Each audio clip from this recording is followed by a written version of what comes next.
In the previous episode, I talked a bit about rethinking projects and using a simple framework called 5 elements to help guide the way we do this, because it works the same way everywhere.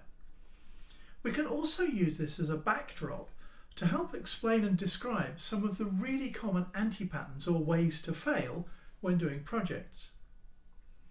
The first one is to rush straight into action, in other words, rush straight into process, without a plan, without purpose, without anything. This doesn't work well, because if we manage to do anything at all, it won't be on purpose.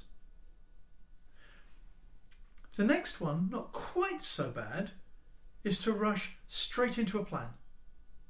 Rush into preparation.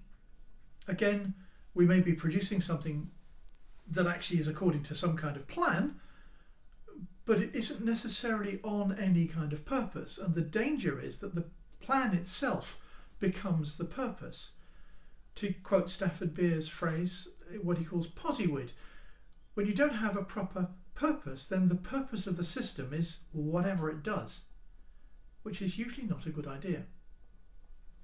Another common one is to use the past as the future. We start from performance and try to run the whole thing backwards.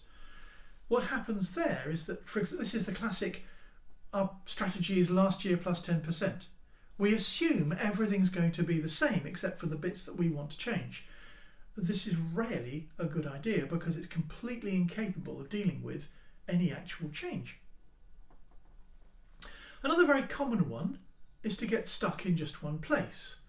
For purpose, we have the idea hamsters who never get started on anything. They're just constantly churning out a new idea.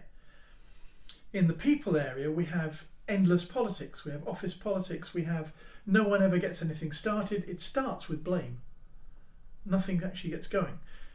In the preparation area, we have the dreaded analysis paralysis, where we churn things out.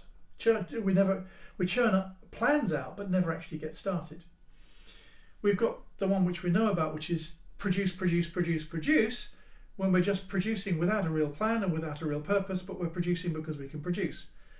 And then finally we get stuck in performance, looking backwards at the past, which again often ends up as a mess of blame. You should have. None of these work well. And we can see that by looking at it in terms of their positioning on 5 elements.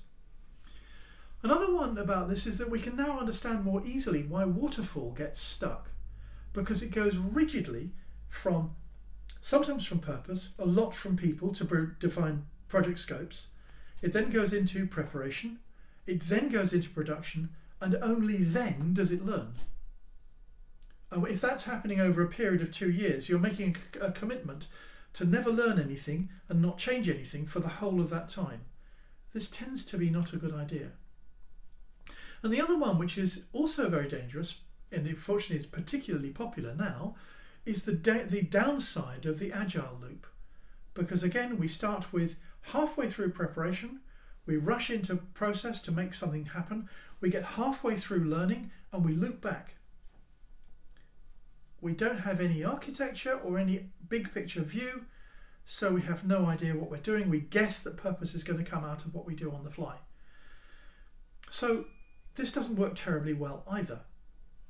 So what we're doing with 5 elements, what 5 elements shows us is actually the only pattern that actually works, which is go from why to who to how to what, and then learn continuously, iteratively, recursively, fractally, looping within itself, so that we're learning continuously all the time. But we keep largely to the core of the purpose with which we started. This is actually the only way that works. Every other approach that we can map out on here tends to be an anti-pattern that leads towards failure.